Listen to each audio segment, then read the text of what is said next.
नमस्कार। इस वीडियो में हम बात करेंगे कि लहसुन में जो जड़ संबंधी रोग अभी आ रखे हैं। अमूमन इस टाइम में जड़ में इतनी प्रॉब्लम नहीं आती है, लेकिन इस साल हम देख रहे हैं कि लहसुन की जड़ें बिल्कुल ख़त्म हो रही हैं। अभी लहसुन ये लगभग मध्य जनवरी के आसपास का ये वीडियो है। तो इस समय लहसुन की जड़ों में अमूमन प्रॉब्लम नहीं आती है। इस समय हम देखते हैं कि लहसुन के ऊपर से पत्तियां पीली हो जाती हैं, लहसुन पीला हो जाता है, ऊपर से धब्बे हो जाते हैं, नोकें सूख जाती हैं, लटक जाता है ऊपर से लहसुन। पर ये जड़ वाली प्रॉब्लम अमूमन इस समय नहीं आती है, लेकिन इस साल बहुत ज़्यादा देखने को मिल रही है। स्पेशली जो अगेती लहसुन है उसमें और ज़्यादा दिक्कत देखने को मिल रही है। तो ऐसे में आपको क्या करना चाहिए? देखिए, इसमें आप दो चीज़ें अभी लहसुन में देख रहे होंगे। सबसे ज़्यादा तो ये देख रहे होंगे कि लहसुन की जड़ें नीचे से बिल्कुल ख़त्म हो गई हैं, बहुत कम जड़ें बची हैं। और लहसुन का नीचे वाला जो हिस्सा है, जहाँ से जड़ें का गुच्छा निकलता है, वहाँ से बिल्कुल सड़न हो गई है। या जो लहसुन का नीचे से जो उसका एकदम नीचे का जो एरिया है लहसुन की गांठ का, वहाँ से उसका जो छिलका भी इवन वो भी लाल लाल पड़ गया है, गल गया है। कुछ फ़ोटो मैं इसमें डाल रहा हूँ जो सोशल मीडिया से मुझे मिली है। तो इस टाइप की समस्या आप लहसुन के अंदर देख रहे होंगे। ये दरअसल अमूमन ऐसी प्रॉब्लम तब होती है जब लगातार खेतों में नमी बनी रहती है, और नमी जब हम पानी देते तब भी बनती है। लेकिन कई बार क्या होता है कि बारिश जब हम पानी देते हैं उसके आसपास ही बारिश हो जाती है, तो आपका खेत है वो फील्ड कैपेसिटी पे जब आप पानी देते हो तो 2-3 दिन बाद में फील्ड कैपेसिटी पे आ जाता है। यानी कि पानी दे देते हो, पानी या तो नीचे चला जाता है या ऊपर उठ जाता है, और उस खेत के अंदर कुछ नमी मतलब जो है वो कम होती है, और वहाँ आपकी हवा का संचार हो जाता है और फसल नॉर्मल रहती है। लेकिन अब की बार चूँकि हम देख रहे हैं कि हमने पानी लगाया, बारिश हो गई, वातावरण में नमी है, पानी ऊपर उड़ नहीं रहा है ज़मीन का, और खेत में यदि नमी ज़्यादा है, और ऐसे में हमारे यहाँ चूँकि देखिए इन जो फंगस ये जो प्रॉब्लम कर रही है, खासकर जो जड़ें ख़राब कर रही है, इसको आप रोट कहो, चाहे इसको आप गलन कहो, तना गलन, जड़ गलन, जो भी आप नाम दे दो, लेकिन ये किसी एक फंगस की वजह से नहीं होता।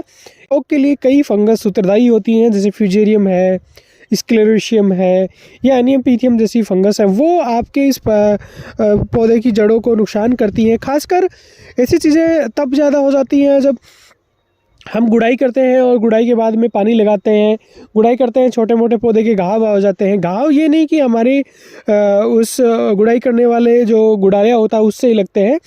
पौधा जब जर्किंग होती है, पौधा हिलता है, तब उसमें मिट्टी के कणों से भी घाव लगते हैं। उसकी वजह से फंगस इंटर करती है, और बाद में उसको ऐसा मौसम मिल जाता है जिसमें लगातार नमी जैसा मौसम बन जाता है, मिल जाता है, तो वो फंगस हमारी फसल को और ज़्यादा परेशान करती है। तो इसके लिए हमें क्या करना चाहिए यदि आपके खेत में अब ये प्रॉब्लम है? वैसे तो यदि बहुत ज़्यादा नुकसान हो गया है तो उसको रिकवर करना काफ़ी मुश्किल होता है, क्योंकि ये प्रॉब्लम है ज़मीन में, इसका फंगस भरा पड़ा है, बहुत ज़्यादा इनोकुलम है, तो उसको कंट्रोल करना बहुत मुश्किल होता है। एक बार हम दुआ करते हैं, कुछ कुछ जड़ें निकलना स्टार्ट करती है, और फिर से खेत में नमी होती है और वो फंगस वापस अटैक कर लेती है, तो पौधे को परेशान करती है। ऐसे में हमारी सबसे इम्पोर्टेंट स्ट्रेटजी बीज उपचार से स्टार्ट हो जाती है, क्योंकि ये जो फंगस है वो बीज के साथ भी आती है। पर चूंकि आज हमारी फसल है वो लगभग 3 महीने के आसपास हो चुकी है, तो आज कहाँ बीज उपचार आ गया है। तो आज हमें क्या करना चाहिए?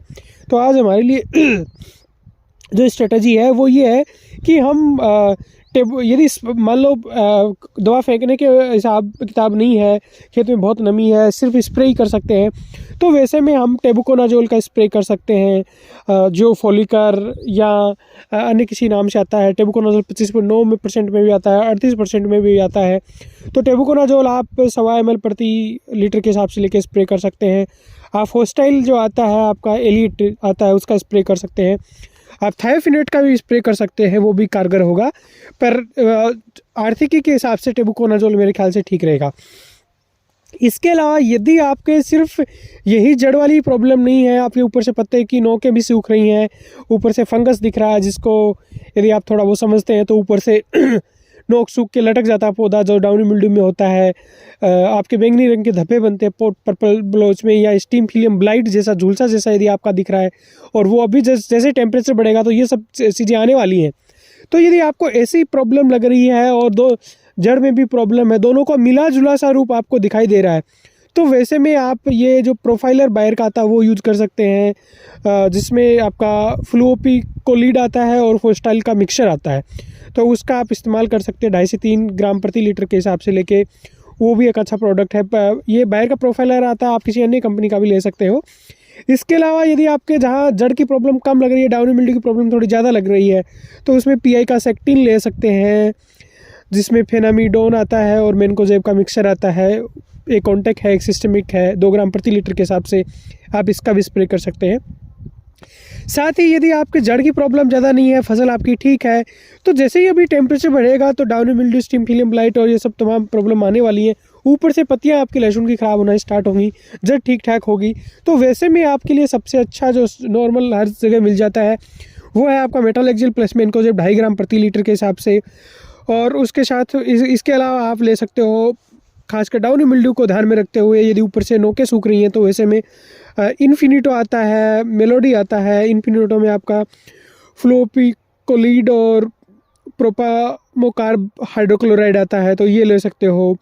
या जो मेलोडी वाला जो साल्ट आता है जिसमें आइप्रोवेलिकार्ब और प्रोपिनेब आता है, इनकी 2.5 से 3 ग्राम प्रति लीटर के हिसाब से डोज लेके आप स्प्रे कर सकते हो। तो ये कुछ अच्छे फंजीसाइड है, इसमें कंपनी आप अपने हिसाब से सेलेक्ट कर सकते हैं। ये टेक्निकल आप स्प्रे करें, आपको फ़ायदा मिलेगा। जहाँ तक कुछ लोग कहते हैं निमेटोड है, हाँ बिल्कुल, लहसुन में निमेटोड नुकसान करता है और वो दिखता भी नहीं है और आंखों से नहीं दिखता है। ये छोटा सा कीड़ा आपको जो दिखता है, ये मैं जहाँ तक समझता हूँ ये फंगस जीनिएट है। तो ये तब ज़्यादा आता है जब हमारे फंगस का अटैक होता है, उस परिस्थिति में नुकसान ये फंगस को और सड़े गले मटेरियल को खाने आता है, लेकिन चूँकि वो नहीं मिलता तो कई बार ये पौधे के ऊपर भी अटैक करने लग जाता है। तो ओवरऑल जो है आपको ध्यान ये रखना चाहिए कि जो फिप्रोनिल है, फिप्रोनिल के मिक्सर में फिप्रोनिल प्लस इमीडा वाला यदि आप स्प्रे कर देंगे तो मेरे ख्याल से ठीक रहेगा। और यदि आपके खेत में फेंकने वाली स्थिति बन रही है, पानी पिलाएंगे और फेंकेंगे और जड़ वाली प्रॉब्लम ज़्यादा है, तो उस केस में आप थाइफिनेट मिथाइल पे ही रहें। थाइफिनेट मिथाइल सस्ता है और प्रभावी भी है। थाइफिनेट मिथाइल की डोज थोड़ी एक्स्ट्रा ले लें। तो फेंकने वाली स्थिति बन रही है तो जब भी आप खाद फेंकें तो उसमें थाइफिनेट मिथाइल फेंकें और थोड़ा सा यूरिया का लिमिटेड इस्तेमाल करें, बहुत ज़्यादा इस्तेमाल नहीं करें, उससे थोड़ा बचें आप। इसके अलावा कुछ चीज़ें और हैं जो आपको ध्यान में रखनी चाहिए। यदि आपके इंसेक्ट है तो आप मैंने कहा इमीडा प्लस पिप्रोनिल वाले मिक्सचर पे रह सकते हो, या और कोई रस चूसने वाले कीड़े के लिए, खासकर जो थ्रिप्स आता है उसके लिए कोई सकिंग पेस्ट वाले इंसेक्टिसाइड इस्तेमाल कर सकते हो। फिलहाल ठंड बहुत ज़्यादा है तो ऐसे में थ्रिप्स और कीड़े लहसुन में ज़्यादा परेशान नहीं करते हैं। जैसे ही टेम्परेचर बढ़ेगा थ्रिप्स आएगा। जब आप ये स्प्रे कर ही रहे हैं तो मेरे को लगता है कि आपको वाटर सोल्यूबल फर्टिलाइज़र भी इसमें ऐड करना चाहिए। वाटर सोल्यूबल फर्टिलाइज़र कौन सा देंगे? तो यदि आपका लहसुन की बहुत अच्छी ग्रोथ है, बहुत अच्छी ग्रीनरी है, तो आप यहाँ 0.34 प्लस माइक्रोन्यूट्रिएंट का मिक्सर इस्तेमाल करें। 0.34 5 ग्राम प्रति लीटर के हिसाब से जाएगा और माइक्रोन्यूट्रिएंट का जो मिक्सचर है वो आपका जाएगा 1 से 2 ग्राम प्रति लीटर के हिसाब से। तो ये भी आप फंजीसाइड इंसेक्टिसाइड में स्प्रे कर देंगे तो बेहतर होगा।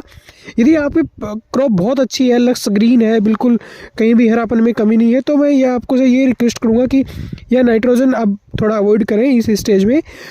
उम्मीद करता हूँ मैं कुछ क्लियरिटी दे पाया। आपको ये जानकारी ठीक लगी तो प्लीज़ इसे खूब किसानों के साथ शेयर करें ताकि बाकी किसानों को भी इसका फ़ायदा मिले।